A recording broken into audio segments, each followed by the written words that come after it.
தூத்துக்குடியில் வக்பு வாரிய சட்ட திருத்த மசோதாவை எதிர்த்து இன்று விடுதலை சிறுத்தை கட்சியின் மாவட்ட செயலாளர் மக்கள் பேரொளி ஆட்டோ கணேசன் அவர்கள் தலைமையில் ஆர்ப்பாட்டம் நடைபெற்றது.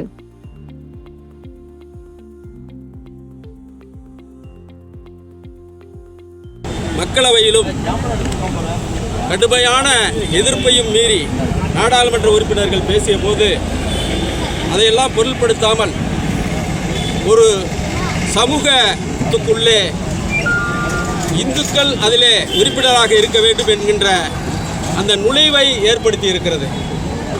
இது இந்திய அரசியல் சட்டத்திற்கு புறம்பானது. வேண்டுமென்றே பாசிச வகையிலே பாஜக அரசு, மோடி அரசு இங்கே செயல்படுகின்ற காரணத்தினாலே இதை கண்டித்தும் அந்த சட்டத்தை திரும்பப் பெற வலியுறுத்தியும் தமிழ்நாடு முழுவதும் இன்றைய தினம் ஆர்ப்பாட்டம் விடுதலை சிறுத்தை கட்சியின் சார்பிலே நடைபெற்றுக் கொண்டிருக்கிறது. தலைவர் அவர்கள் அறிவித்திருக்கிறார். அந்த வகையில் தூத்துக்குடி மாவட்டத்தில் என்னை மேலிட பொறுப்பாளராக நியமித்து மாவட்ட செயலாளர்கள் ஆட்டோ கணேசன், முருகன், நிலேட்டா அல்லது பொருளாளர் பாரிவண்ணன் அவருடைய தலைமையிலே இங்கே நடைபெற்றுக் கொண்டிருக்கிறது. இந்த நிகழ்வை அனைவரையும் ஒருங்கிணைக்கின்ற வேலையை மண்டல செயலாளர் முரசு தமிழப்பன் செய்து கொண்டிருக்கிறார். இன்று தோழமை இயக்கங்கள், இஸ்லாமிய தோழமை இயக்கங்கள் அனைவரும் இங்கே கலந்து கொண்டு உரையாற்றவிருக்கிறார்கள். ஆகவே இந்திய அரசு உடனடியாக இந்த வகுப்பு திருத்த சட்டத்தை திரும்பப் பெற வேண்டும்.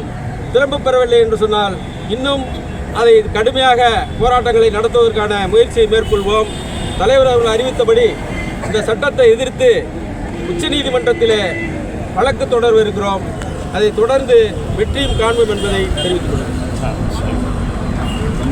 சாசனத்துக்கு எதிராக ஒன்றிய மோடி அரசு கொண்டு வந்துள்ள வக்ஃபு திருத்த சட்டத்தை கண்டித்து தமிழகம் முழுவதும் எழுச்சி தமிழர் தலைவர் திருமாவளவன் அவர்களின் ஆணைக்கிணங்க கண்டன ஆர்ப்பாட்டம் விடுதலை சிறுத்தை கட்சியின் சார்பில் நடைபெற்று வருகின்றது.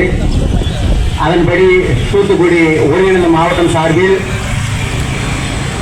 மண்டல செயலாளர் அண்ணன் முரசு தமிழப்பன் அவர்களுடைய ஒருங்கிணைப்பில்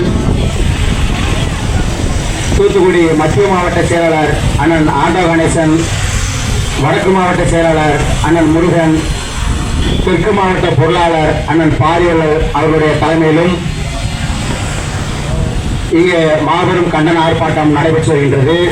இந்த கண்டன ஆர்ப்பாட்டத்தில் கண்டன உரை நிகழ்த்துவதற்காக வருகை தந்துள்ள விடுதலை சிறுத்தை கட்சியின் மாநில துணை பொதுச்செயலாளர் அண்ணன் கலைவேந்தன் அவர்களே, மேலும் இந்த கண்டன ஆர்ப்பாட்டத்திற்கு சிறப்பு அழைப்பாளராக வருகை தந்துள்ள மனிதநேய மக்கள் கட்சியின் மாவட்ட தலைவர் அண்ணன் காமை அகமது இக்பால் அவர்களே, எஸ்டிபி கட்சியின் மாவட்ட துணைத் தலைவர் அண்ணன் எம் மைதீன் கனி அவர்களே, மனிதநேய ஜனநாயக கட்சியின் மாவட்ட செயலாளர் அண்ணன் எஸ் எம் அசன் அவர்களே மற்றும் இந்த ஆர்ப்பாட்ட களத்தில் கலந்து கொண்டு ஆர்ப்பாட்டத்தை வெற்றியடைய போராடி கொண்டிருக்கின்ற ஒருங்கிணைந்த மாவட்ட விடுதலை சிறுத்தை கட்சியின் நிர்வாகிகளே, பொறுப்பாளர்களே, உங்கள் அனைவருக்கும் என்னுடைய பணிவான வணக்கத்தை தெரிவித்துக் கொள்கின்றேன்.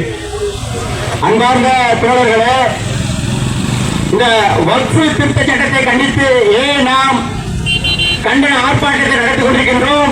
எதற்காக இந்த வக்ஃபு திருத்த சட்டத்தை மோடி அரசு கொண்டு வரும்பொழுது இந்த வக்ஃபு திருத்த சட்டத்தின் மூலம் ஏற்படக்கூடிய ஆபத்து என்ன என்பதையெல்லாம் பேசுவதற்காக இங்கே நம்முடைய சிறப்பு அழைப்பாளர்கள் வருகை தந்துள்ளார்கள்.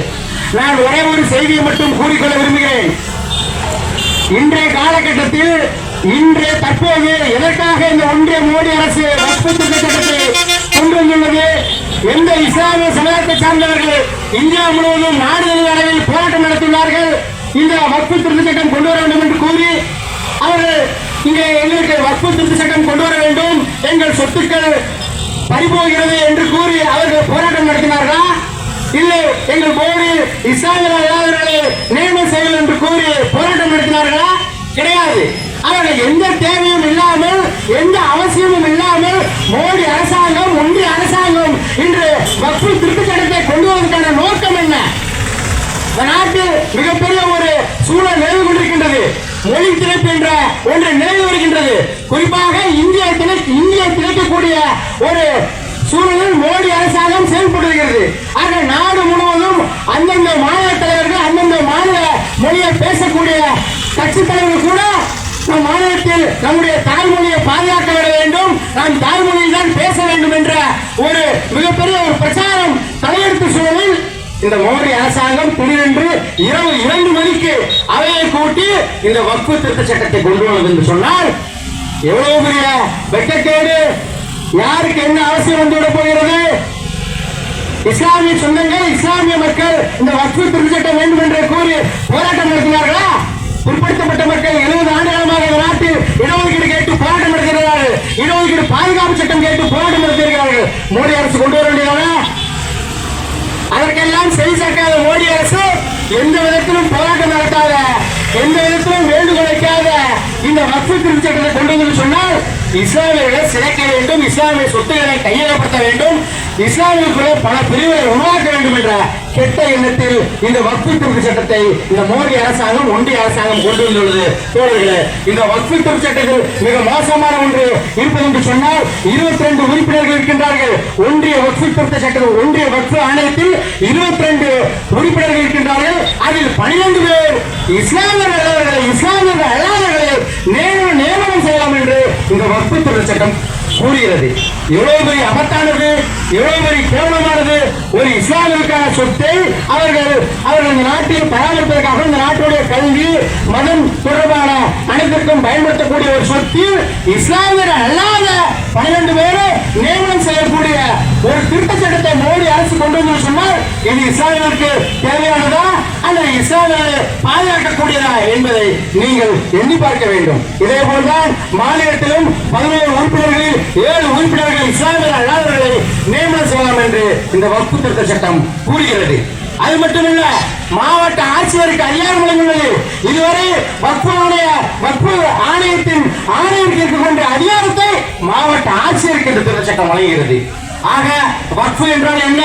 நன்கொடை, வேற ஒன்றுமில்லை. இஸ்லாமியர்களால் அந்த மக்களுடைய கல்விக்காகவும் அந்த மக்களுடைய மருத்துவத்துக்காகவும் அந்த மதத்துடைய பாதுகாப்புக்காகவும் வழங்கக்கூடிய கொடை. அந்த கொடையை இஸ்லாமியர்கள் அவருடைய நலனுக்காக பயன்படுத்துகிறார்கள், ஆண்டாண்டு காலமாக பயன்படுத்துகிறார்கள். அதில் மோடி அரசாங்கம் தலையிட்டு அதில் இஸ்லாமியர்கள் அல்லாதவர்களை நியமனம் செய்து அந்த சொத்தை கையகப்படுத்த வேண்டும் என்பதற்காக இந்த திருத்த சட்டத்தை மோடி அரசாங்கம், அம்ச அரசாங்கம், ஒன்றிய அரசாங்கம் உடனடியாக கொண்டு வந்துள்ளது. ஆக இந்த நாடு தினந்தோறும் ஒன்றிய அரசாங்கம், பாஜக அரசாங்கம் தினந்தோறும் மக்களுடைய சட்டங்களை நாடுதோறும் அறையேறி கொண்டு வருகிறது. அது இன்றைய வக்ஃபில் மட்டும் கிடையாது. என்று பாஜக ஆட்சி அதிகாரத்துக்கு வந்ததோ அன்றிலிருந்து தற்போது வரை இஸ்லாமிய உரிமைகளை இந்தியாவில் அனைத்து இடத்திலும் இருந்து பறிக்கக்கூடிய ஒரு சூழலை பிஜேபி அரசாங்கம் கையாண்டு வருகிறது. அதுதான் ஆர்டிகல் 370 காஷ்மீருக்கு வழங்கப்பட்டிருந்த அந்த சிறப்பு அந்தஸ்தை மோடி அரசாங்கம் பறித்தது. சிஏ குடியுரிமை திருத்த சட்டத்தை மோடி அரசாங்கம் கொண்டு வந்தது.